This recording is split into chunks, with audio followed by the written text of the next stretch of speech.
So before the tipping point, it's all in the balance. A balance sheet, a balance beam, balancing act, all metaphors for balancing ourselves internally without getting too whipped around by life's vicissitudes. At this moment of the year, after the solstice has balanced the light and dark, we tip into the unknown upcoming new year, just like we tip into the next breath, or like we tip into sleep. A lot of our Buddhist teaching has been about learning how to balance ourselves internally. In fact, understanding and balancing the whole Eightfold Path.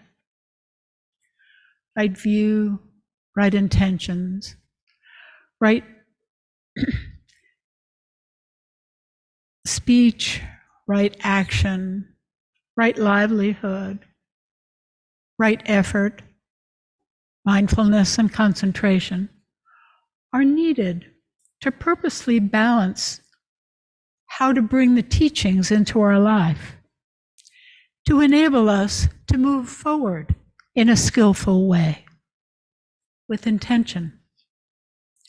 We learn that freedom first involves an inner autonomy or balance, the strength to withstand the pushes and pulls of our appetites, called the defilements. We use the 5 spiritual faculties: faith, energy, mindfulness, concentration, and wisdom to develop the strength. Faith provides inspiration and aspiration, which steers the mind away from doubt into trusting the triple gem, which is the Buddha, the Dharma, and the Sangha. Energy kindles our fire. Mindfulness provides clear awareness, which is necessary for penetration instead of carelessness.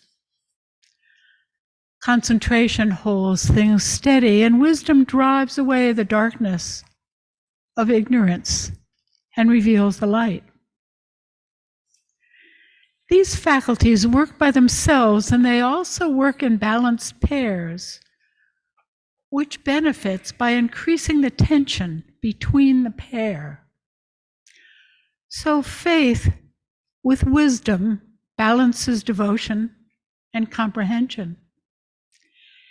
Energy paired with concentration achieves an activated calm. Above the complementary pairs, mindfulness holds the mutually restraining, mutually enriching tension of balance. A metaphor often used for Buddhism is that it's a journey. Using the image of a cart along the path for liberation, the matched pairs of wheels in the front are faith and wisdom. In the back are energy and concentration. And the horse that pulls the cart and keeps the cart on the path is mindfulness. In the Setaka Sutta, the Buddha addressed the monks about balance. Once upon a time, monks, a bamboo acrobat, setting himself upon his bamboo pole, addressed his assistant, Medikatika. "Come you, my dear Medikatika, and climbing up on the bamboo pole, stand upon my shoulders." "Okay, master," the assistant, Medikatika, replied to the bamboo acrobat. And climbing up the bamboo pole, she stood on her master's shoulders. So then the bamboo acrobat said to his assistant, Medikatika, "You look after me, my dear Medikatika, and I'll look after you." Thus, with us looking after one another, guarding one another, we'll show off our craft, receive some payment, and climb safely back down the bamboo pole. This being said, the assistant Medicatica said this to the bamboo acrobat. "That will not do, Master. You look after yourself, Master, and I'll look after myself." Thus, with each of us looking after ourselves, guarding ourselves, we'll show off our craft, receive some payment, and safely climb back down the bamboo pole. That's the right way to do it. The Buddha said, just like the assistant Medicatica said to her master, "I will look after myself." And so you monks, should you monks practice the establishment of mindfulness, you should also establish the practice of mindfulness by saying, "I will look after others." Looking after oneself, one looks after others. Looking after others, one looks after oneself. And how does one look after others? By looking after oneself. By practicing mindfulness, by developing it, by doing it a lot. And how does one look after oneself? By looking after others, by patience, by non-harming, by loving kindness, by caring for others. Thus, looking after oneself, one looks after others, and looking after others, one looks after oneself. So this translation of this sutta was by Andy Olinsky, and he adds, what a vivid image of insight meditation. The practice of mindfulness requires the focused attention of an acrobat balancing on a bamboo pole. One lapse, one moment of distraction or carelessness, and he tumbles to the ground. The picture is one of intense inner awareness and concentration, almost a matter of life and death. But the Buddha's parable goes even further. For the safety and well-being of the bamboo acrobat's beloved assistant also hangs upon the master's successful practice of mindfulness. This story is telling us that ultimately we're responsible for our own balance and would be foolish to direct our attention to others while neglecting our own inner focus. And yet others are directly affected by how well we do this. Insight meditation is not a selfish undertaking because the quality of our interaction with all those around us depends on the degree of our own self-understanding and self-control. So, okay, now that we're balanced, we're going to move forward using the framework of the three kayas that Lama Willa Blythe Baker describes in her book, The Wakeful Body. Now, some really good news is that Lama Willa is going to come here in the spring, perhaps even in this space, and that IMCC is going to sponsor her along with the Jefferson Tibetan Society. So it should be a great talk. And you'll certainly hear more about it as it gets closer. In any case, Lama Willa works with only 3 kayas. Some teachers work with many more, but we're not going there. We'll just work with these 3. For some of you, this may be old hat.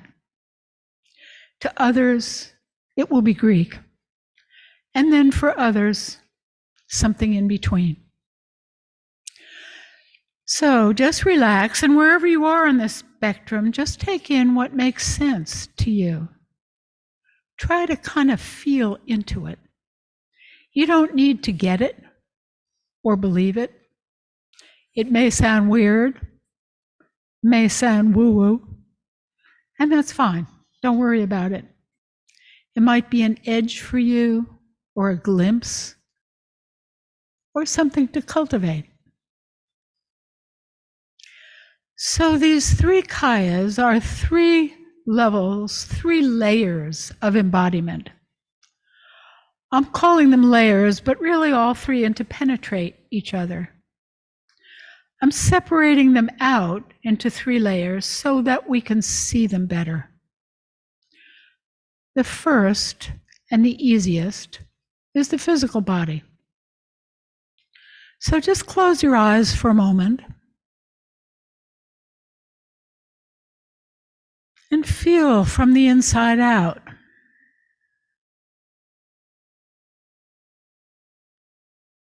Your ribs,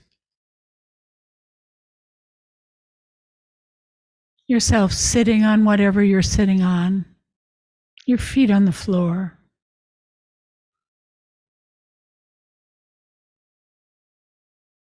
And try to feel into this without identifying with your body. It's the body, one's body. We don't own these bodies. They're on loan, and we try to take good care of them. So then we can open our eyes again, and this first kaya, the body, is the one we're most familiar with. It's where mindfulness lives. And we just did a little exercise in being mindful of the physical body. Now, the second kaya is this subtle or energetic body or layer. It's our feelings, our sensory experience and emotions. It's where our imagination lives, our play, our creativity. It can be a vehicle like music or art or dance, or feeling the life force in our own bodies. How we feel when we run, the movement of the breath. So this second kaya is about energy. It's about the fuel. So it's like I'm making a gesture here. It's like the hand is the first kaya, and the movement is the second. Okay, the energy of it. And the third is the awareness body or layer. It's where we step back and relax into the big picture. This layer is also called big mind, vast sky-like awareness, non-self. It's where we really feel the interbeing. It's where we're so present with the experience that we evaporate into it, like sinking into a hot bath on a cold night and totally relaxing. We've all had glimpses of this layer. It's just difficult to hold on to it long enough to find words for it. In fact, it doesn't seem like there are words for it, which is why it's so difficult to describe. So if I'm not making sense, or you think you not had these glimpses, don't worry about it. We've all had them. It's like a moment of bliss, lying in the sun, or lying down and watching the clouds float by. We've all had them. We're just not used to talking about these moments, not used to recognizing them. And I thought I'd give you an example. One time, when I was working at Duke Integrative Medicine, we sponsored a music thanatologist to come. Her name was Therese Schroeder-Schrenker. And I didn't know what a music thanatologist does, but they play music while someone is dying. So here we were in Duke Chapel, which is this beautiful kind of cavernous building. And she starts playing the harp and singing, and the music is totally sublime. I mean, it is incredible. So the first kaya is that I'm sitting on this cold, hard bench, feeling my body sitting there. The second kaya is that the energy of the music felt like it was filling my body with sound and energy. The third kaya is that I felt like Therese had painted an exquisite sound painting, and I am stunned. I think she must be a deva, and for a moment, I am in total bliss. And then I have a thought. My thought is, I could lie down in the aisle and die right now. This is perfect. This is the perfect moment. I could just do it. And then I laughed at myself, and the bliss vanished. It's like after the ecstasy, the laundry. So we're going to take this a step further, which is kind of a pun, because we're going to do walking meditation with these 3 kayas or levels for about 10 minutes. So for people who might not know, I'll give you some general walking instructions first, whether you're in the room here or whether you're in your room at home. So you want to pick kind of a track that's about 10 feet. If you were outside, you might choose like between a rock and a tree or something like that, but just choose 2 points. And then you walk mindfully from one, so you can choose a pew here, or you can choose the sides or the back space. Outside there, plenty of space.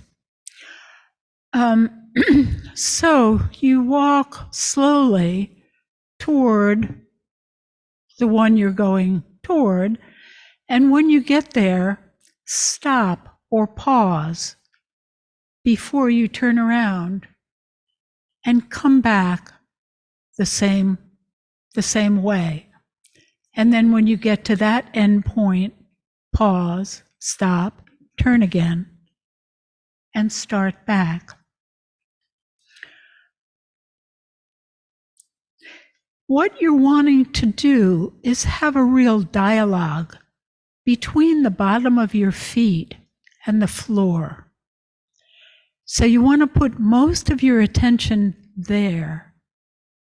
But I'm going to give you some thinking instruction at the same time.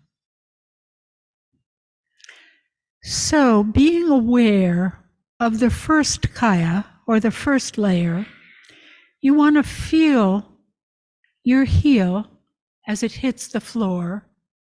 Be aware of how you roll over your arch. Push off from the ball of your foot. You balance with your toes. And then bring the other foot forward. And then it's the same thing with the other foot. And so in doing this, with attention on the first kaya, be aware of your balance. What muscles are working? The balance of your whole body. If you're looking at the second and experimenting, so this is all an experiment. You just want to see if you can sense some of this, separate these kayas a bit. The second level would be the energy it takes to lift your foot and the awareness of the forward motion. So in a way, it's kind of the flow. If you want to take it a little further, you can imagine that your front foot is filling with the energy of the earth while your back foot is emptying. And then at the third kaya, the third level, we usually walk to get somewhere. And now we're really not getting anywhere except back and forth on this 10-foot kind of run. See if you can glimpse yourself as no one going nowhere. No place to get, just moving your body. Become the flow. So, try it. I'll ring the bell in 10 minutes. And we'll have a chance to talk about it. And if you don't glimpse it now, that's fine. You might sometime during the week. It might be something you want to cultivate. Just dividing them up this way.